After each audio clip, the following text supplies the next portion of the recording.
I was going to say, while we're getting started and waiting for people to join us, and before we start, if you would like to type in the chat and let us know where you're from, or where you're working, where you are today, whatever you'd like to share, and maybe just something about your business, what you do, that would be awesome. We'd love to see the chat fill up with where you are logging in from.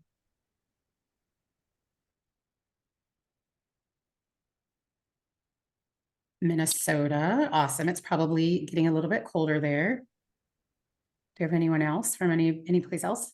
Oh, Detroit. Awesome. West Palm Beach. But they're sick. That person is committed. Gotta love that one, right?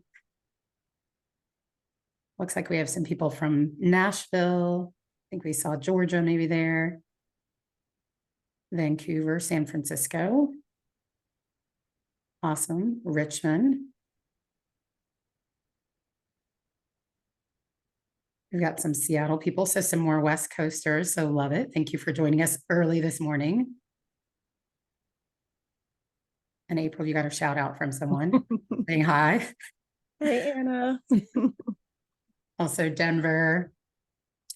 Awesome. Well, we are going to go ahead and get started today. My name is Tiffany Rozier. I am started out in the event space with a photo booth business that I still have 9.5 years later, but I am a recruiter for Hotwire, the global tech PR consultancy. And we do PR, crisis communications, and events for major corporate clients and in the tech space that I'm sure you all have utilized the services of a lot of these places. This webinar is sponsored in a co-partnership here with ILEA, the International Live Events Association. And then I'm going to turn it over to my co-moderator today, Tara, to tell you a little bit about her and the organization she supports and what she does. Hi, everyone. My name is Tara Melvin, and as Tiffany stated, we have co-partnered today the National Society of Black Wedding Event Professionals with ILEA for this great webinar.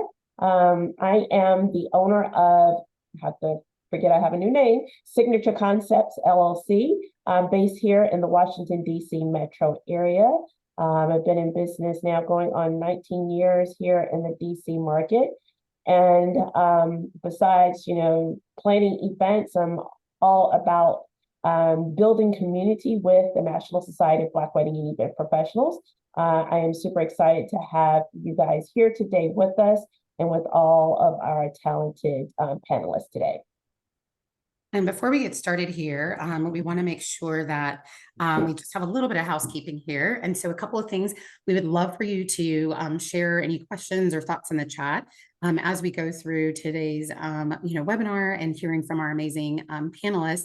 We also will be able to interact throughout so that you all have a chance to engage in some conversation on the side. So everyone that's here will kind of moderate that as well. So feel free if you'd like to post something there. Also, if you have any questions that if we're able to answer it at the time, we can do that. And we also will have some time towards the end to be able to answer questions for you. So make sure that you are just tuned in and ready to engage and hear from some amazing professionals. And what I want to do is kick it off with our person here to tell you a little bit about themselves. And I'll kick it off to April Roberts. All right. Good afternoon. I'm April Roberts, owner of Memorable Events by April, based here in the Norfolk, Virginia Beach, Virginia area. I've been in business for over 23 years now, and I specialize in event production for entertainment, celebrities, concerts, as well as corporate and nonprofit clients. Armando. Well, I'll go next. My name is Armando Celdon, CSEP. I'm located in San Antonio, Texas. I am the Associate Director of Member Engagement at Visit San Antonio, but I have a long history in events, starting out in weddings and moving over to corporate, working for DMC. I've owned a floral and design decor company in the past, but now I am in the corporate realm.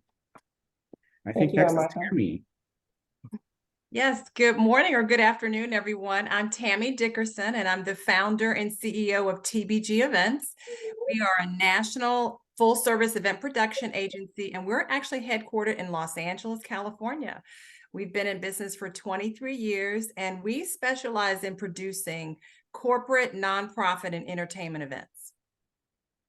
And I guess I think I'm up. My name is Chip Dizard. I'm in the Washington, D.C. area. Chip Dizard Studios is our business name. Been in business for about 15 plus years and specializing in corporate AV and photography and videography. Thank you. Thank you for our wonderful panelists here for introducing themselves. And I'm sure if you just follow along, follow them on social media, you can get to know more about them. And at this time, we're going to get into our questions. And starting off with our questions, it's always interesting to figure out, how did someone get into this business? And so with that, we're going to start with Miss April. So April, how did you get into corporate event planning and production? I literally fell into it. It was not something that I planned. And I think that most people that are within our industry have similar stories as far as their track. I was going to law school to be an entertainment attorney, like two of my uncles were. And in the meanwhile, I was a young single parent, needed a job. So one of the producers, music producers, moved into the area, had a studio. We were familiar. I was working in the office as an assistant, nothing glorious, just making copies, paper clips, and it just started from me doing office events, meeting planning, and then eventually planning parties, social events for a lot of my coworkers as well as for my boss. And then probably within 3 years, I had a colleague that I went to school with that was working for Def Jam, and it was an opportunity for me to move back to New York. And I started as a production assistant. And while working as a production assistant, just worked my way up and then got married, had kids, and moved back to Virginia and decided I wanted to start my own company, which of course wasn't an easy task in a new area, but worked a regular 9 to 5 while trying to build my business and slowly got back into the corporate world just from other events that I was doing here and there. Okay. All right. Wonderful. And let me just clarify, because a lot of people, and I know with our association, a lot of people have been just doing weddings. And as they've matured in their businesses, they're now transitioning over to corporate events, which is why we're doing this. Kind of tell us some of the major differences as far as like what you can see with corporate event planning, especially when it comes to the terminology and some of the expressions that are used that helps people to stand out when it comes to engaging corporate clients. Well, from my standpoint, I definitely feel that with corporate events, you do have to be a little bit more well-versed because you're dealing with so many more entities than, say, a wedding. And weddings was one of the primary things I was doing when I was trying to build my business and get more of a clientele. Things that we have to concern ourselves with are like attrition rates, how many guests are actually attending the event that registered versus not attending, which you don't generally talk about in those terms when it refers to a wedding, or terms such as back of the house, the space that's needed to set up for the event, whether that's production or just a regular corporate event for your materials and collateral. B2B, business to business events. Of course, with the wedding, your client, this is a social event, your client is catering to their family, their guests, their dear friends. Whereas with B2B events or business to business events, so the audience is going to be other business entities that you're catering to. So that's a major difference as well that I found. Okay. And before we shift into our next question, I'm going to see, Tammy, did you have anything to add to that? Because both you and April are the corporate gurus in here, because you ladies, that's, your bread and butter. This is where you started. Do you have anything that you would like to add to that? Yes, I'd love to. Thank you.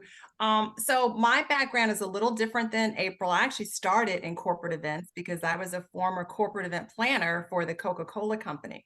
So I was a national planner with them out of Atlanta for about 5.5 years, almost 6 years before I launched my company. But I certainly agree with what everything April was saying about terminology. And the other thing that I would add is really learning the corporate culture of your clients. Mm-hmm. So again, working with social events or working with brides, you are learning personalities, but I would say with corporate events, their culture can be very different.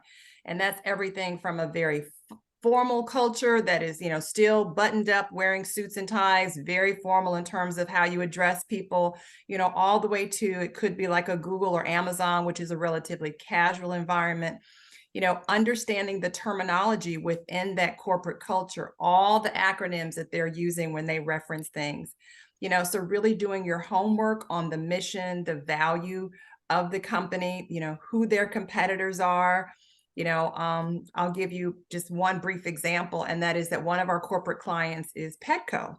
So needless to say, as a pet owner, I no longer work or service those other, competitive brands that are out there. So I think really understanding who your corporate clients are, their culture, their competitors, who their employees are, what are the demographics of their employees, so you can then service their events better, is really, really important. Thank you. Tiffany, I'll pass the baton over to you. Awesome. So one of the things that we really think about is networking. A couple of you I've had a chance to either meet or I've presented to a couple of the ILEA chapters on networking for success. And we all know that things don't just magically land in our laps. We know there's a little bit of work that kind of goes behind making those connections. And so this next question is really for Armando and Chip, but can you all, and Armando, we'll start with you, but can you talk about some of the different ways that you, really involve yourself and engage yourself in networking and really getting those corporate clients and, making those connections? And, are there any industries that or associations that you're involved in, or, professional development, and really basically kind of like what's worked for you, like share your secrets so that other people here can, maybe connect and do some things like you all are doing and being successful. Absolutely. So I can kind of take the lead on this one here for a second. So in my position here at Visit San Antonio, I am always looking as a connector for people. So, we moving into corporate events is definitely something that we look for kind of the next best, biggest, greatest. So, with corporate events, a lot of the bidding that happens in corporate is, we need multiple bids, multiple options, things like that for the clients to consider. So definitely networking and figuring out who has what in your market, or even outside markets, trying to figure out what you can bring to your client is definitely something important. I've learned through my years in ILEA, International Live Events Association, just building that network and staying in connection with people that have resources that you necessarily might not have in your market or might not have in your repertoire, and being able to kind of just harness those resources to kind of think outside the box for your clients. I think that's the biggest thing, especially when you have repeat clients. So corporate clients a lot of times are repeat clients, and you're always trying to evolve what you're doing for the next thing for them. So, you're always trying to figure out what's the next best thing, how can we beat this year? And sometimes it's a little hard to do, when you have limited resources, or figuring out which vendors in your area are doing, what they're doing. So I always like to try to figure out what's the next best thing. Like what is your dream sequence that you're looking for when you're trying to build your business or build partners' businesses? I always go to my vendors and say, if you had that client that could pay for XYZ, what's the project that you want to do? What's the next thing that you want to do?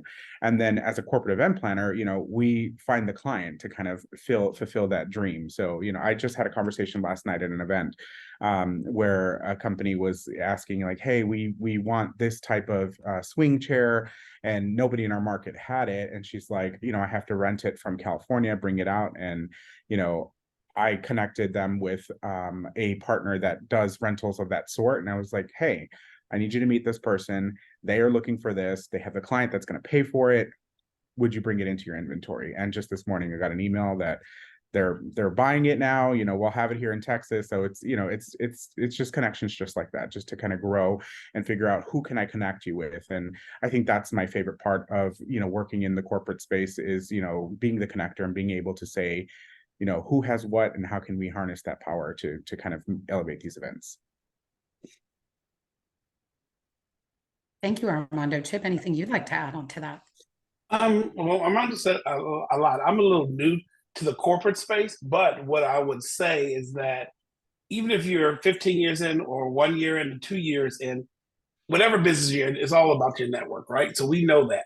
And as a vendor, and I'm not a planner, I lean toward people like Tammy and Tara and April to see my relationships with them. You know, if you know one, you know the other.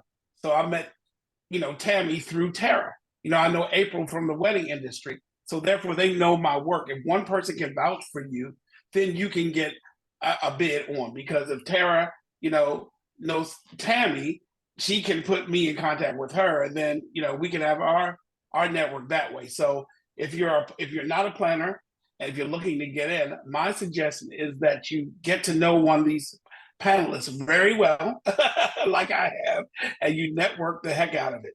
That's one thing, because planners hold the key to everything. There's not a corporate event I know of on God's green earth that doesn't have a planner. And if it does not have a planner, that means it's an event I don't want anything to do with. So that's my spiel about just networking. And can I interject here real quick? Chip, one of the things that you've been doing, as well, we've both been growing together, is the networking in different atmospheres. So can you talk a little bit about the various associations that are out there that people can join to help build their network? Sure, sure. So, for instance, there are things like your organization, Tara, that I'm part of, National Society, Leahs of the World, MPIs. Tammy told me about that. The Potomac chapter has a good vibe. And then there's a thing called Destination DC. I'm a part of that. And I got a lot of referrals and a lot of networks from a local. It could be like a Visit San Antonio, or it could be a Visit Philly, some kind of local association that brings meetings. I've done meetings and done some working through these organizations. So there's somebody that's going to show up at that event that knows somebody that you know. It's guaranteed. All you have to do is drop a name and see who you know, and no matter where you go, somebody is going to know, especially because this industry is small. And if there's one thing that I know about this industry over the years, no matter if you're weddings, no matter if you're in corporate, your name carries, right? No matter what, your work may not carry as much, but let me tell you, that name will carry. Absolutely. And just to interject with that, you know, speaking on your local DMO or CVB in your area.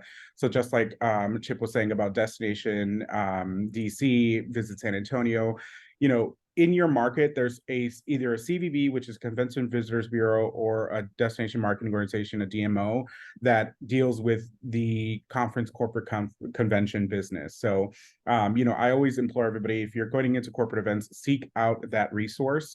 A lot of them have membership program or some sort of partnership program. Some are paid, some are free, but opportunities for you guys to get convention calendars, group resumes, you know, information about what conventions are coming into the city, figuring out how to connect with those teams. There's those organizations have sales forces that, you know, their sales team will go out and actually scout corporate conference conventions, and services teams that will service them while they're here planning their process. So them knowing you are a resource for these corporate conference conventions is gold for you. You know, it's gold for you guys to get connected and know what they have going on. I know here in San Antonio, we have a program called Partner Presentations, and our partners will come in and just present to us what they have to offer. And you know, being top of mind in our team's mind and knowing exactly what you guys have as resources is phenomenal for us to kind of pitch to corporate planners and conferences. Thank you guys so much. Tara, I just wanted to add one more if I could as well. I think those were all great examples. And the only one that I would add is don't be afraid to partner, subcontract, or to support other larger firms. You know, they always say that you can't get the job without the experience, but you can't get the experience without the job. So I know getting those first couple of corporate events is really hard. So one of the things that we did as an agency was we went to those corporate planners that were out there and we started partnering with them. We started subcontracting with them. We started providing maybe smaller services just to get the experience and to build a resume. So don't be afraid to reach out to them, especially in your area. If you are a minority and diverse partner, I would absolutely use that, because sometimes the larger majority agencies look for smaller minority companies to partner with, so they can go to their corporations and say, hey, we are diverse, we support minority-owned businesses. So use those angles as well to the best of your advantage. So don't be afraid to partner. Exactly. And I was going to add in here too. So something I'm going to start, and then I'm going to flip it over to April to maybe follow up with. But one of the things that you can actually kind of say is passive, but then you can make it active is if your state or your Commonwealth has a state vendor procurement system, get yourself in there. If in Virginia, they have something called EVA, it's our procurement system, but then they also have something that small woman and or minority owned or micro businesses, like which means small, on the big scale. But if you can get yourself in those systems, I talk a lot about in all the work that I do about being prepared. And I have received from my event related side of how I got into events was a photo booth business 9.5 years later. And I still get, requests. Hey, you're in the EVA system. Oh, and you're also a SWAM vendor. We have an event coming up, had an opportunity this summer to, have my team do an event with a college that was kind of out of the area. But then they had, they enjoyed the experience so much because we were prepared. We knew what we needed to do. We knew how their payment system worked. It was going to be after, the day of or after the event. And so because we did such a great job, they've invited us back for additional activities that my team has done. But it's all because we were in the system, we were prepared. They didn't have to have multiple vendors that they had to select from or event professionals. But I really wanted to bring that up because April, could you talk a little bit and anyone else about like RFPs and kind of how that can be a little bit different when you're working with corporate clients? Well, with the corporate client, you'll find that it's less personable. When you're working with your social events, you usually have one client or two that have a very distinctive style or idea of what they wish to execute. Whereas with the corporate client is a mission. So you're trying to visualize and bring their mission to life. So I usually find that for me, with my corporate clients, I have a little bit more autonomy as far as what my ideas are going to be, how I'm going to execute it. I don't have a lot of input regarding how we're going to design the event, what type of ideas. They will give you certain criteria that they wish to implement, but it does rely heavily on your own creativity as far as what are you going to do to wow this client? Because for one, you're not the only one that they're speaking with. They're obtaining proposals from 3, 4, 5, if not more, other entities. So trying to make sure that you're the one that's standing out amongst the rest. What ideas do you have that are not what I like? And people get tired of me saying this, but I use the word cookie cutter all the time. What is not this cookie cutter? What is not going to make this a cookie cutter event? What is going to wow the audience? What is going to wow the client that they say, hey, I love this. What I can't wait to see what you do next time. So for me, I try to make sure that I am visualizing everything from the moment that the guests walk through the door. I'm a very visual person, so I'm going to take you through the storyboard. I'm going to create a storyboard of my RFPs, just so that you can see, smell, hear the experience from the time you walk through the door. 10 minutes into the event, you're going to walk past this activation. You're going to turn the corner. You're going to hear this music playing, but along with me providing that written description, I have the visual storyboards that go along with it. And I find that a lot of my corporate clients appreciate that because they don't have to second guess what I'm trying to explain, and they can get a clear, definitive picture of what it is that I'm trying to present to them. So that's one of the things I find has helped me along the way. Awesome. Thank you so much. And I know, with RFPs and like, I think it was Tammy that was saying, when you can partner with other people, if somebody has an RFP and it's like, you can also look and see, maybe you don't provide the overall planning, for that corporate event, but you're like, hey, I have a photography component or I have a, entertainment component, find out who you can partner with to say, hey, I don't know if you're interested in submitting for this RFP, but I'd love to, subcontract or partner with you. Would you agree, Tammy? I would, absolutely. And I know that, RFPs can be a little overwhelming. They can be very taxing, so again, going back to what April and my other counterparts said is that, unlike a social client, you could get anywhere from a 5 to a 25-page RFP. So it becomes a little overwhelming to respond to.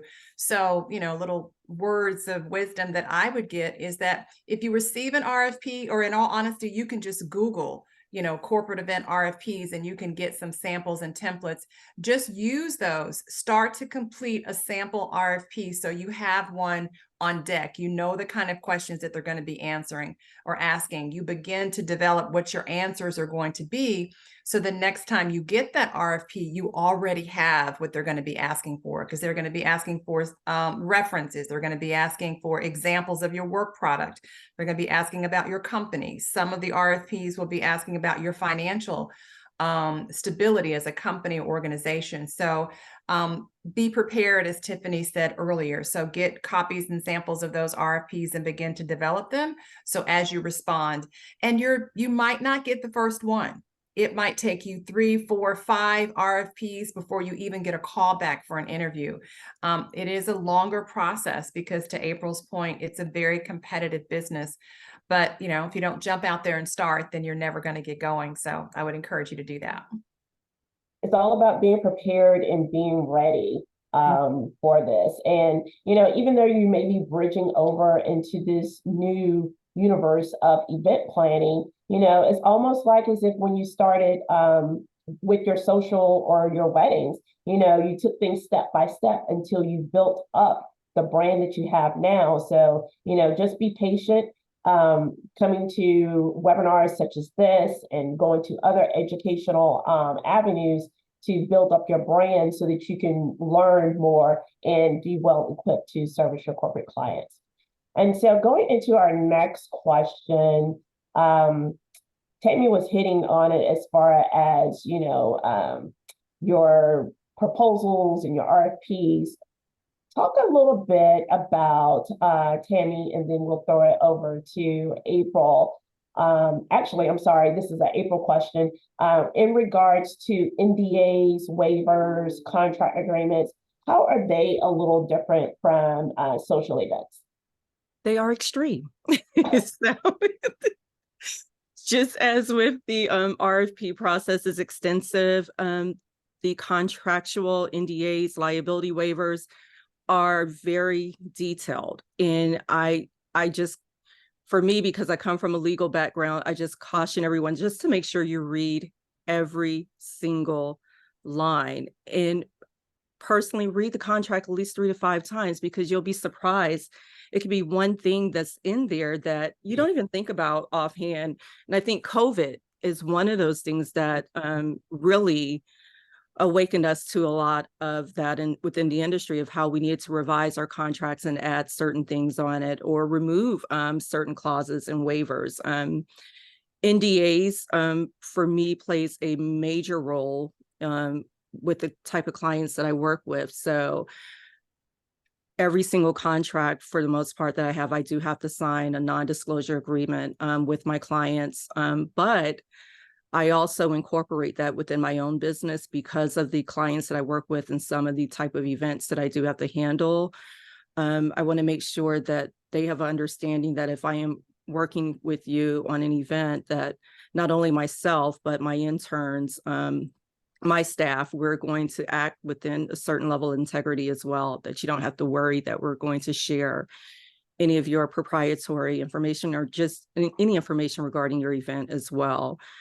So that is a major thing that you will see with a lot of the corporate clients, not all. And the NDAs can be just based upon activities that are being held, or it may just be trade secrets that you may come across while planning the event. That's just in essence of what you're doing for them. Waivers, liability waivers, that is another thing that is extremely important, especially when you get into the realm of incorporating live activations. Even simple things as like the fabrications you may have on the stage. You want to make sure that all parties are protected, not just your guests, because again, we try to make sure that we plan things around the guest safety, but as always, things do happen that you can't always control. So you don't want to have yourself in a situation, your client or the organization in a situation where there's liability, increased liability there for them to be sued, but you also want to be able to protect yourself as well. So those liability waivers is another major thing that you definitely have to make sure they're up to date and that they are aligned with the actual event you're doing and the things that you're incorporating within it. I wanted to ask a question, and I don't know, April or Armando, would you guys say that with your corporate events, there is a little more focus on like things accessibility, ADA, accommodations and things like that, and more of the corporate events than maybe social events as far as what people are thinking, because a corporate event might have obviously a corporation or a company that's doing something and they have even more rules and things that they need to follow. I don't know, Armando or April. Yeah, I think absolutely. I think there's a heightened sense of awareness on a lot of those issues and whatnot, especially for corporate conventions. They're trying to be a little bit more inclusive. They're trying to make sure that they are not looked at in a negative light. There's a lot of eyes on corporate conventions, especially when you get into kind of like incentive travel business. There's a lot of clients sometimes that have confidentiality clauses and whatnot on incentive travel business because they don't want people to know how much they're spending on incentives, and things like that. And so, whenever any of those stipulations come into play, I think it's definitely something that everybody gets heightened awareness to figure out, how do we protect this client, to make sure that, especially in the realm that we're in working with the city and whatnot, we always try to entice people to come back to San Antonio. So that's always, something that we never want to have a negative light on a client or their experience here. So I think, a lot of those things, a lot of those factors come into play all the time with corporate clients, altogether. But like April was saying, read your contracts. I don't think I've ever had a corporate client that hasn't come back with a red line contract. And we always send it off to our legal team and say, is this something that can happen? Because they have their own changes and stipulations, and their legal teams will try to come and make it beneficial to them. But you also, as a business owner or a business entity, have to stick to your grounds and know what's best for your business and your business model. And there are sometimes, I've had clients in the corporate space that, we just could not come to an agreement on terms or verbiage, and it just wasn't my client. So they can move on, and another company may want to take on that liability to change the clauses as they need it. But you have to make that decision as a business owner or business entities to figure out, if this client is worth it for you. And just to interject a little bit, we're talking about NDAs and stuff. Chip, in regards to photo and video, how have you seen in regards to photo and video on the corporate side? Do you have to sign anything additional? Because you're recording information, you're showing people's faces and stuff. And as far as like in the world of social media and just being out there on the internet, how do NDAs affect your business? Yeah, on some larger scale events, higher profile events, there's one event that I assisted another photographer that I had to sign for his company on his behalf that I wouldn't share anything, and that he signed for certain things. For instance, we were filming a performance for a Grammy nominated singer, and they had as an entertainment. So we could not use that on our portfolio as well. So that was our in the contract. We knew that because the larger scale events have different levels of performers. So I've seen that happen just as of last week, actually. I was at an event that we did that. So yes, I see it on our end, especially when it comes to sharing photo and video content. Okay. And just that you said something key there, as far as in the social world, we're all about posting our photos and videos on social media. On the corporate side, probably about 80% of the time, you can't do that. You just can't do that. So social media is not our friend to get our business out there and to showcase to the world as far as like what it is that we're doing. Would you all agree? Or to that point, Tara, you really have to get the corporate client's approval to do so. So a lot of times they will give you authorized pictures, authorized videos. You have to go through their branding or communications department to get that information to post. Make sure, of course, that you're tagging them correctly, that you're using, if they have various websites or social media links, that you're using the correct ones. So it doesn't mean that you can't ever post or use your corporate clients, but there are just a little bit more holes and policies and procedures that you have to go through to do so. Okay, thank you, Tammy. We just can't be as free will with our social. They will ask you to take it down in a heartbeat. Let's move into earnings. We're all about building our bank accounts as entrepreneurs.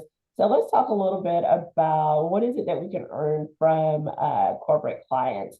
And I know this is going to vary. I know we have here Tammy and April slated for this, and I'm going to ask Chip also. What is a range of budgets that you're working with your clients? Let's talk the budget first. And April, I have you to answer that question.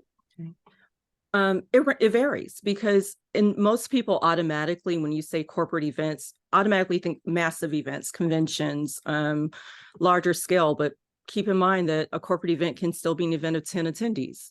So it's not always going to be your massive, large attended events. It can just be a simple forum.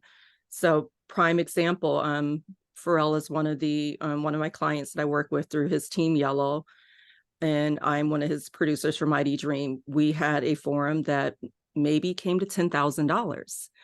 But on the opposite end of the spectrum with one of the other events we work with, we had a budget of $650,000. So it just varies. And it's so many things that come into play because it's not always, the funds aren't always coming from the company. It also depends upon the sponsorship. So you also have to take that into collaboration as well, because a large amount of what you're spending and budgeting, especially if it's a larger scale, such as your conventions or festivals and things of that nature, is going to come from sponsors. And that's a major determining factor. Okay. So it runs the gamut. Like I said, for me, I can be working on a $10,000 event one day, the next week it goes up to maybe your 50, 75,000. It just runs the gamut. Tammy, same question for you. Yeah, I would definitely agree with April in terms of the budgets do vary depending on the event that you're doing. But I would say as it specifically relates to budgets and corporate clients is that typically in either the wedding industry or your social client, you're only doing one event for them. So you're going to do a big wedding. You might come back and do an anniversary party or a baby shower or something of that nature, but it's typically just one independent event. Very, very different in the corporate world. You could be doing anywhere from 2 to 10 events with that same corporate client. So that's where you really get the opportunity of building deeper relationships with your clients. And thank goodness in our business, we don't have to do quite as much new business. So we have one client that we do 6 events for a year. And their budgets are going to range from on the low end, probably $50,000 to several $1,000,000 when we do their national convention and summit for them. But what I can tell you that is really good is that your percentage of revenue can grow. And you can set up different arrangements with your corporate clients, whether that is a percent of the budget that you might charge for one particular event, or with some clients, you can actually be on a monthly retainer and you can really establish those kind of relationships with them where you're getting a monthly fee to produce all of their events for the year. So it does vary. I think as a suggestion, what I would recommend is that you really understand what kind of corporate client you want to go after. There's smaller nonprofits that are out there, which are not necessarily corporate clients, but it's a great place to start building, again, that resume, getting your feet wet, learning about the contracts, everything we've talked about today, all the way up to a small company, of less than 100 employees to Fortune 50 companies that you can work on. But you really have to understand what is your target? What is it that you want to do? What kind of corporate clients do you want to go with? I have many planners that only do health conferences. Some planners do educational conferences, sports and entertainment, as April has mentioned. So really figure out what is your niche, what do you want to do around the corporate clients, and then work there to develop your budgets and fees. And to extend onto that question, as you just alluded in the last part of the conversation here, as the earnings. And I know that's like a broad question too, but on average, what could a corporate event planner earn?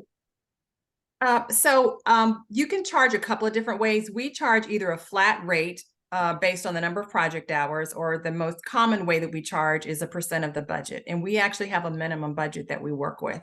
So with the clients that we work with, we have a minimum budget of $250,000 and we charge a 20% retaining fee. So in all honesty, that's kind of the first couple of questions we ask in the conversation with the corporate client, because it's going to dictate what you can do for them and what your services can do. So, you know, that can kind of give you an idea. Our minimum fee is $50,000 and it can go, you know, larger than that. So I said it can be very lucrative in the corporate environment.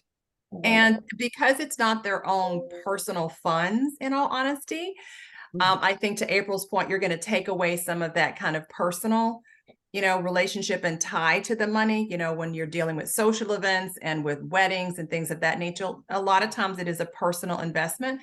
So they're slightly more sensitive to the amount of money that they want to spend. And in the corporate environment, they've already budgeted for this. It's either part of their marketing budget or their communications budget. So the dollars are there unless they're securing corporate sponsors.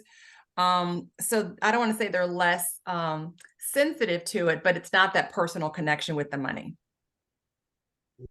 And Tara, I found, and like I said, being doing this probably almost a full year going into 2024, I've seen the power, like Tammy said, of repeat business. You know, I did a corporate event, a photo shoot for a small amount. It was sub $1,000, and then I got something for $6,000. You know what I mean? So I see for the same event, if you just start with something small and don't despise that, and you get that chance, because here's the thing, I'm known for weddings in the area. So now I have to rebuild my website, rebuild other things, and I pivot pretty much, Tara, to things like that to get known. And if I can't post pictures of what I've done, what I have done in the past, and what I've started to do, if I can't post the pictures, I go to that event planner. I say, hey, can I film you real quick? Especially if I have a good experience with them. That and I say, can I film you for 15 seconds and give me a quick, you know, testimonial about my services? That way, it shows other event planners like you, Tara, like Tammy or April, to say, hey, Chip is for real, or this person knows what he's talking about. Because I'm not saying how good I am. I'm having the planner, the event coordinator. So that's helped me a lot get repeat business, because I'm always thinking of ahead. If I can't use your pictures, I can sure enough go to an event planner and ask her. And that's why I try to stick with event planners every move I make. Thank you, Chip. Great tips. We're moving right along. All great insight here. Now it comes to building your team.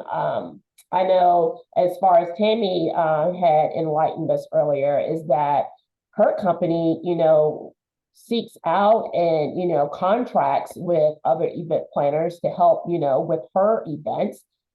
April, how do you work as far as like building your team of people that you work with? The exact same. You have to. Everything is about collaboration. I think it would be insane for anyone to think that they can truly do it all by themselves, and not just from a talent standpoint. There's always no one is good at everything. We all have our strengths and weaknesses. So you have to make sure you focus on the areas that you're really good at. So if I know there's certain things that I just despise doing when it comes to the day-to-day of corporate events, but I have a colleague or even one of my staff members or interns that is excellent at it, I'm going to rely upon those people that can help bring that vision to life and make sure we get it done properly. So I also rely upon my colleagues and vice versa. When they need me for something and I'm available, I'm helping them and I'm a part of their staff. So it is really about pulling from your colleagues and your frienders, as I like to say, in the area that can really come in and enhance what it is that you're trying to bring forth to the client, because it's a win-win when you do it that way. Thank you. Tammy, did you want to add anything to that as far as like team building? Yes, what I would add are two things. One, in terms of your own company or agency, I think delegation is critical. You know, to April's point, you cannot do it by yourself. The more you can delegate and grow, it's really going to help you expand your market, your brand, and your ability to produce more events. So I would really start with deciding, you know, how you want to build your team. And I think sometimes when we talk about building a team, you immediately think, oh my God, I got to go out and hire 5 or 6 employees. And that's not what you have to do. You can decide if you want to hire maybe one employee and then maybe work with 1099 consultants on a freelance basis, but they can still be a part of your team. You can partner with other event planners like we talked about. As long as they're working under your umbrella, your agency, they can still be considered a part of your team. The other thing you want to think about is really just diversity and skill set. And that's one of the things that we really look for when we're hiring people. And that is, what do we really need? Do we need a good decor and design person? Do we need someone that's really good in operations and logistics? Or do we need a great admin person? Do we need a production manager to happen with all of our AV? So as you're interviewing people, you really want to understand what are the skill sets that you need on your team, and then hire people based on their skill set.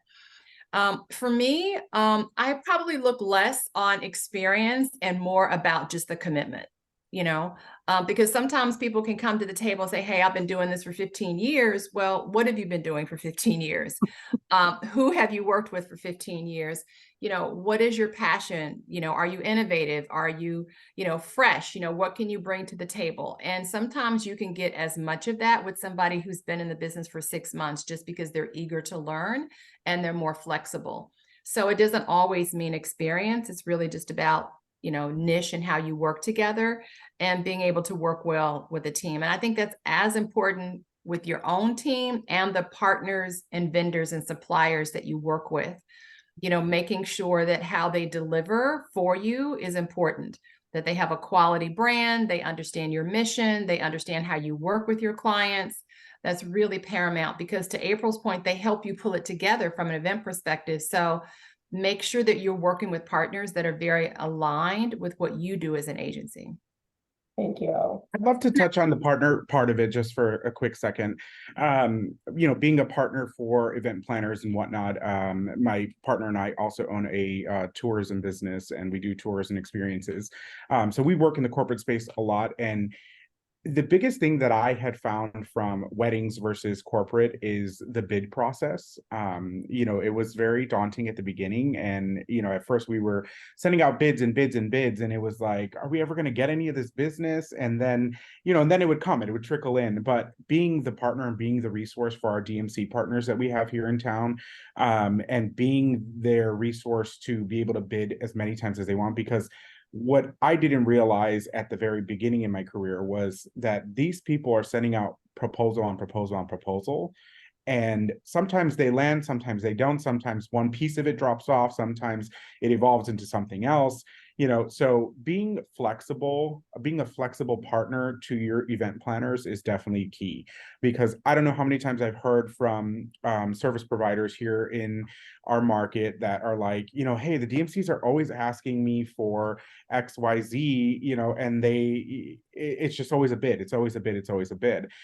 And the client or the service provider wants to know, well, who's the client, what's going on, what it is, and the event planner is not necessarily willing to give that up just yet, especially if you're starting a relationship with an event planner, because everybody here can probably attest to this. How many times have you had a or a client try to go direct with a service provider? And when you build those relationships, for us with our DMCs, our DMCs know if a client ever comes direct to us and tries to book a tour or tries to book an experience, I know that client came from this DMC, so I'm going to always revert them back. We don't talk pricing, we don't talk, because they mark up prices, things like that, so we know that relationship is what it is for us. And for me, the relationship with the DMC is more beneficial than this one client, because they're going to continue to give me continuous business. So, as a service provider, I think, just be patient with your event planners, because a lot of them are moving at a very high speed and sending out bid on bid on bid to try to win business.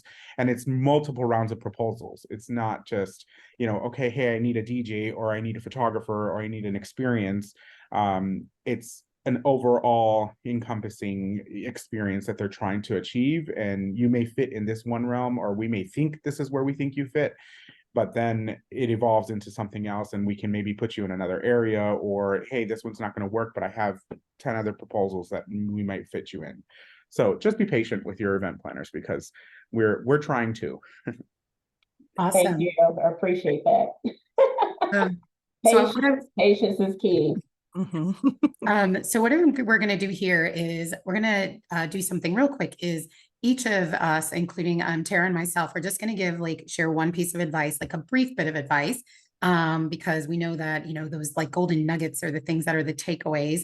And then anytime after that we have left, if there's any questions, we may have a little bit of time for a few questions that we'll want to answer. And then the last minute, we'll just kind of do a wrap up. But I actually just put my one piece of advice would be, in the chat is train your team members or your staff, if you're able to, or people that you're hiring to do the job just as good as you or even better. I do not get upset when somebody says, oh my gosh, Glory was great, or oh my gosh, Rosemary was awesome. Like, can they do the event next time? And I'm like, what am I, a chopped liver? But I'm like, okay, that's fine. I can be that, because that means that they are engaging with the teams, with the companies. I also make sure that I choose the correct person. For our corporate clients, I'm not going to choose the person who's maybe just finished school and has not had a lot of leading of events and running them on their own, as I mentioned, related to my photo booth and those types of services. So I make sure I have the more experienced person who can relate and maybe connect with these corporate clients, because maybe they've worked in corporate America, and would really be able to connect. So that's my piece of advice, and I'll kick it over to Tara. Awesome, thank you. Love that.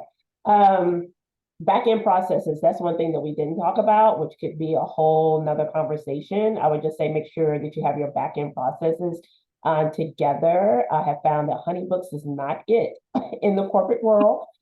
So believe me, I've had to fight this week with 2 vendors on Honeybooks. Please get rid of Honeybooks.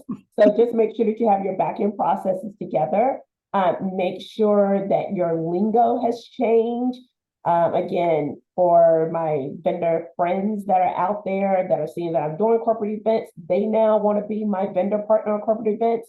But guess what? I can't tell you 20 times to change your contract and get bride, groom, wedding, and all that stuff out of there.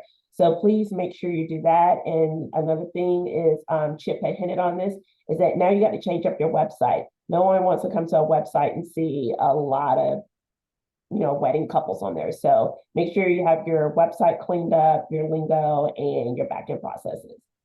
And I will kick it over to April. Okay.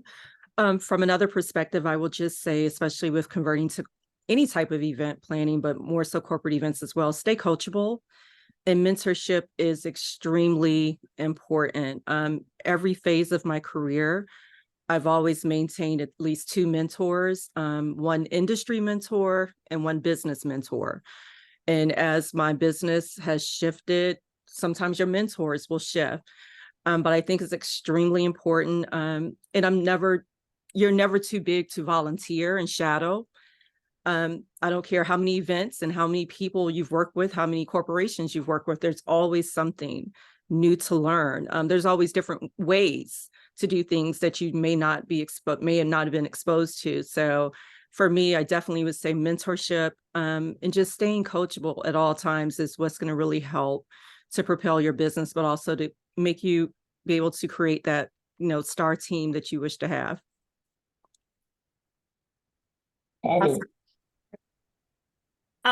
So my piece of advice is to really understand, what is your competitive advantage?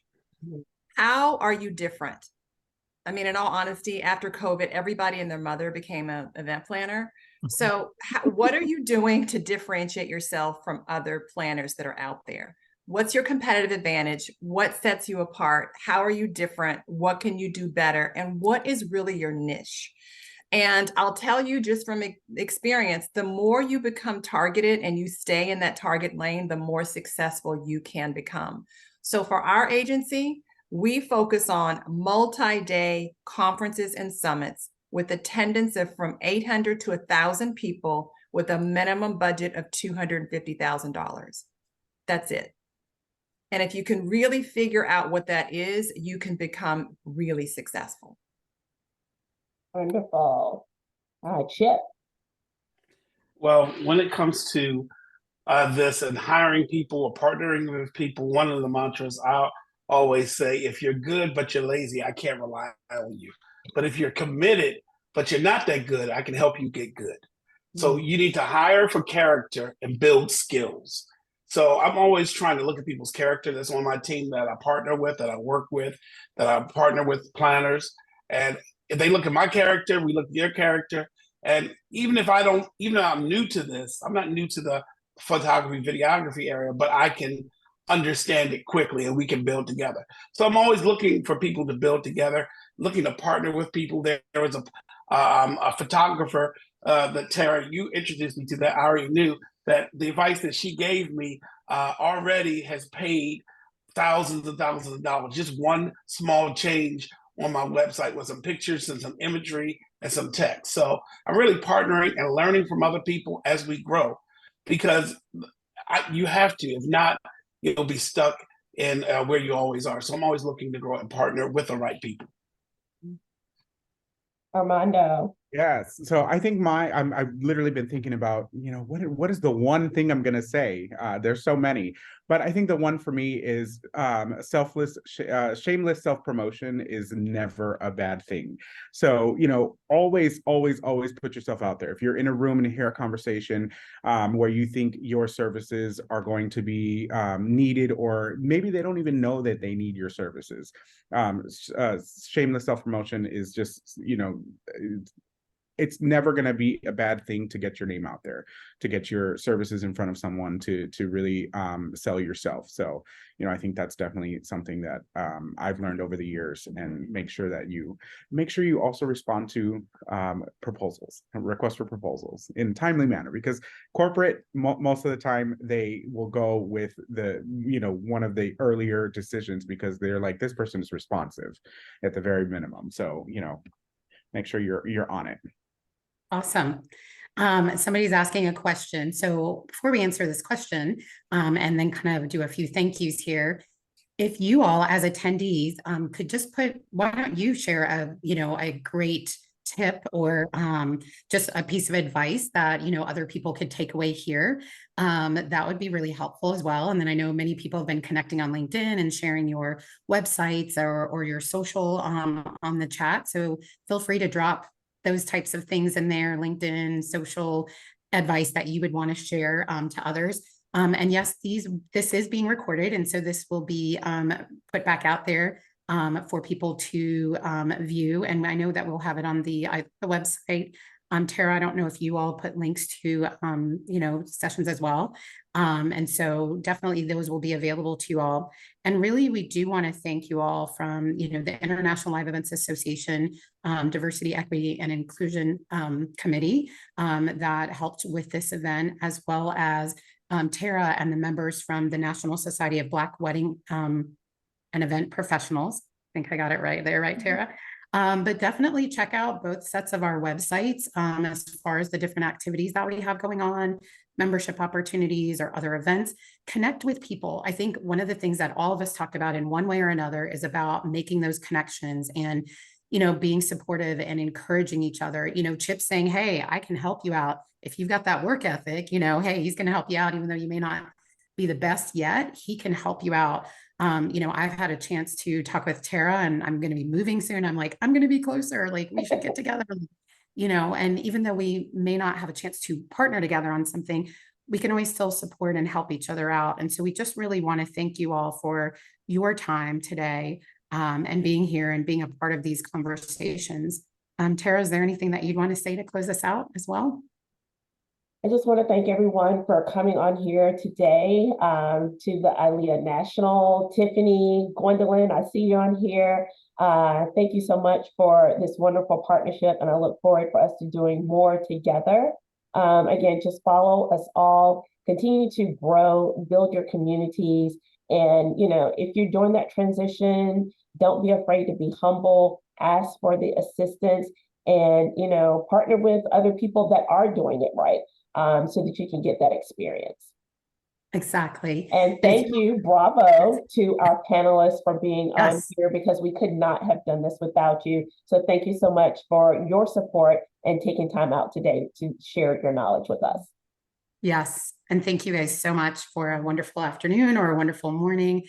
Hope everyone has a great rest of the day and week. and we will see you either on another webinar. Maybe you'll be the panelist, maybe you'll help us in co-moderating. But if you are attending TSE, you will see some of these same faces here or some of the connections here at TSE, which is in February. So Tara, yes? We have 2 questions in the chat. Do we have time to Okay. answer those? Yeah, we can do, yep, we can answer. Yep, we got about a minute left. One is, do you offer any virtual planning services? Does anyone still, I was at MPI last night, and that was one of the questions that was asked. Is anyone still doing virtual events? And very few hands went up in the room. It was a discussion around people are wanting to do more in person. So is anyone here still doing virtual events? I can chime in a little bit. We're not doing virtual events anymore, but we're definitely still doing live streaming. So many of our corporate conferences and summits still have a live streaming component that we would live stream. The other thing, going back to CHIP services, is that many of our conferences record the sessions. Some of them will post it on their website after for free, but a lot of them are actually monetizing those services and selling those sessions and keynote addresses on their websites for additional fundraising opportunities as well. So we've kind of changed the Zoom kind of technology into those services. Yeah, I agree. I think, you know, conference conventions that we've seen it's really that hybrid component, not necessarily a full virtual, but they do that recording or some sort of live stream. Okay. The second one is, how do you handle short turnaround proposals? Anyone? Be prepared, and if you think you can do it, then submit it. If you think you can't and you don't want to put in the extra effort to put something together at the last minute, you don't stress yourself out about it. And I don't mind asking for an extension, because sometimes people don't know that it's a short time period. They give you a week and they think it's fine. So don't be afraid to ask, going back to that shameless, don't be afraid to ask, can we have an extension? So don't be afraid to ask. Yeah, I think setting expectations, real expectations with the client is the first ground of foundation for them. So if they're asking for a short proposal turnaround, set that expectation and say, look, I'd love to propose this, or I'd love to submit for this, but this is the likeliness of the reality of what we're going to be doing. Okay. And then 2 more questions here. One is, how do you find proposals? I think Tiffany put it in the chat. Again, being part of these state procurement sites. So if you have not gotten yourself certified, and when I say certified, being a part of a someone like NABO or WeBank, SWAM, there's all types that are out there for you to get certified, where certain companies, corporations, they are obligated each year to give business to a certain percentage to minority-owned businesses, woman-owned businesses, being inclusive and so forth. So if you have not gotten certified, I would definitely say do that. And then just being a part of, again, networking in the spaces where corporate people are, corporate planners, DMCs like Armando and so forth. That's what I would add to that. Anyone else have anything to add to that? Yeah, I definitely would just reiterate again, connect with your local CVB or your DMO. That's the one of the main starting points for corporate conference convention business. Just alone in San Antonio, I think we gave out over 800 leads year to date so far for all types of business. So I think definitely starting there to kind of connect with whoever needs services out there. So I think that's definitely a good one. And a lot of your CVBs and DMOs have opportunity for you to travel with them to go to conference conventions like IMEX or CVent or any of these other large conventions where they have meeting planners, convention conference meeting planners all in one room. So there's sometimes buy-in options, or you can travel with your local CVB DMO to go and promote your business and to help promote the destination as well.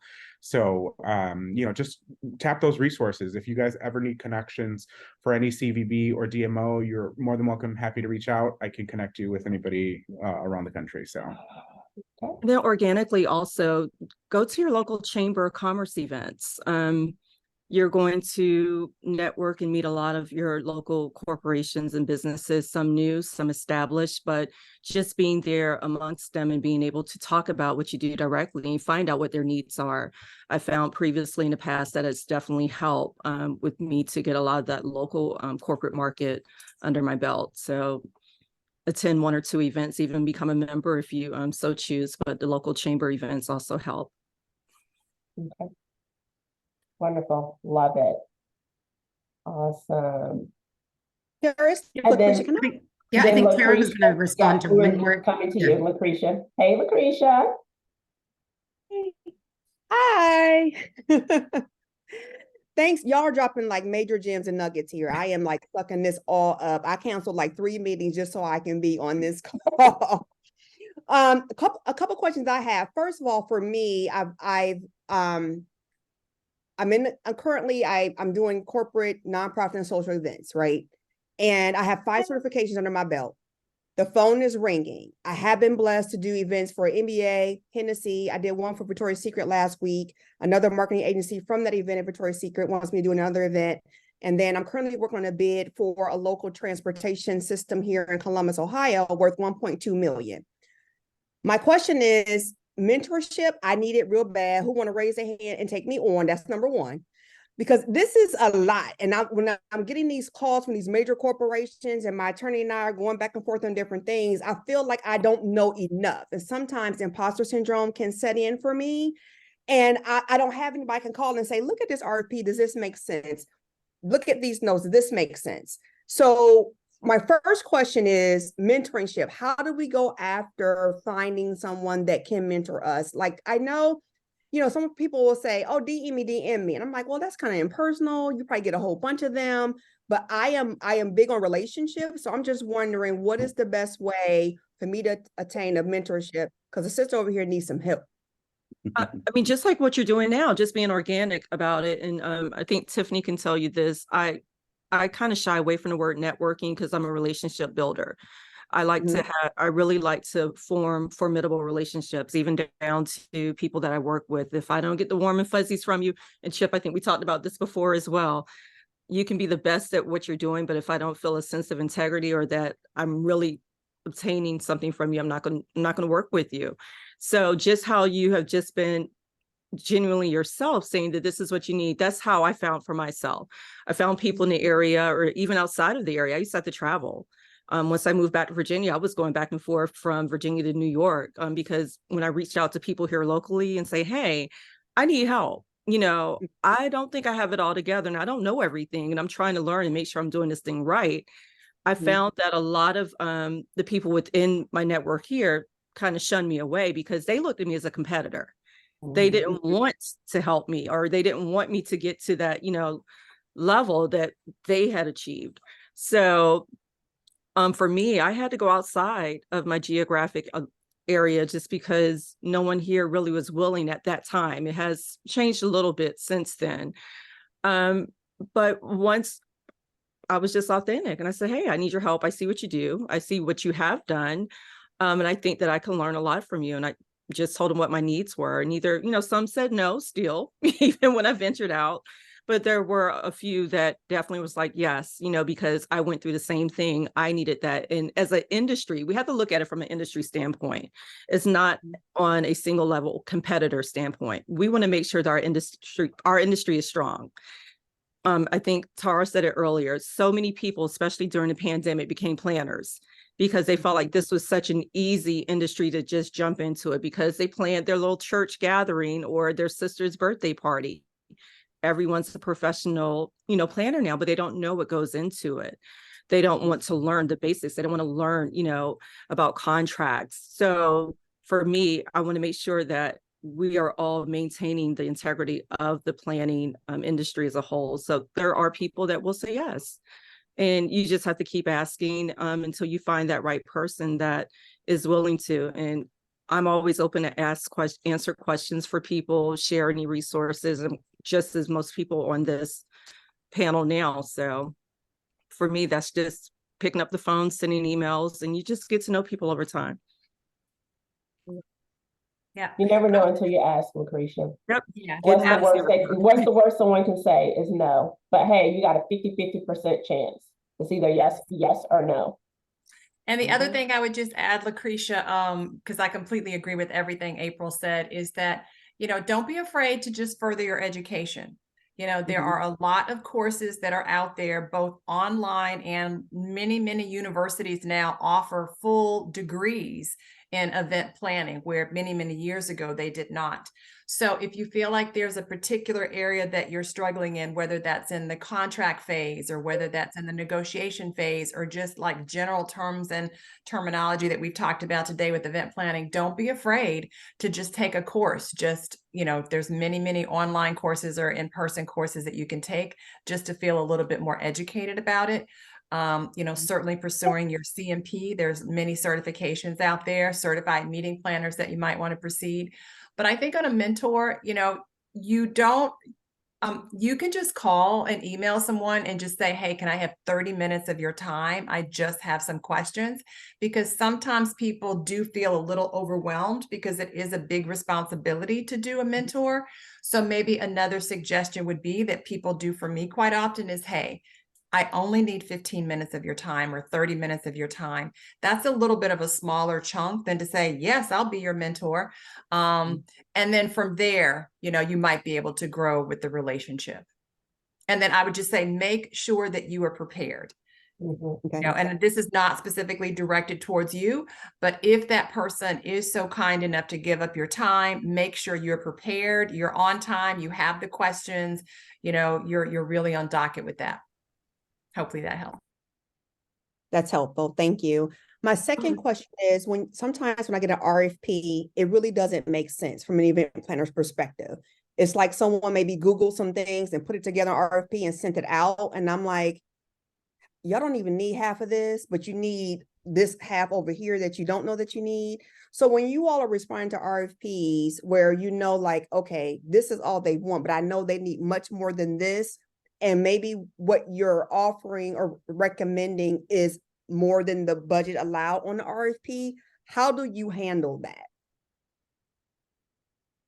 I would ask. I just ask the question, pick up the phone, call the client and say, look, this is my professional opinion. This is what we need. This is what you've asked for, but this is what you need, because you're the expert. And that resonates well with the clients as well, because you're giving them expert advice now at this point and saying, this is what we think you need to make sure you're and it's going to cost more money. Do you have flexibility with your budget? Is this truly what it is? And then if there's no wiggle room with the budget, it's like, no, this is it, then okay, then you talk about scaling back with them and saying, okay, this is what we need, this is what it is. But just picking up that phone and talking to that client, the RFP is not the end all be all. That's just the starting point. And make sure you have that conversation with them just to kind of give your expert opinion on it.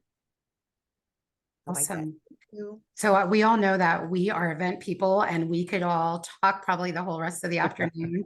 We do hope that you've captured the different LinkedIn connections. Also, any of the panelists here, if you'd like to reach out to them directly, I'm sure their schedules are very busy, but people could probably find some time to help out.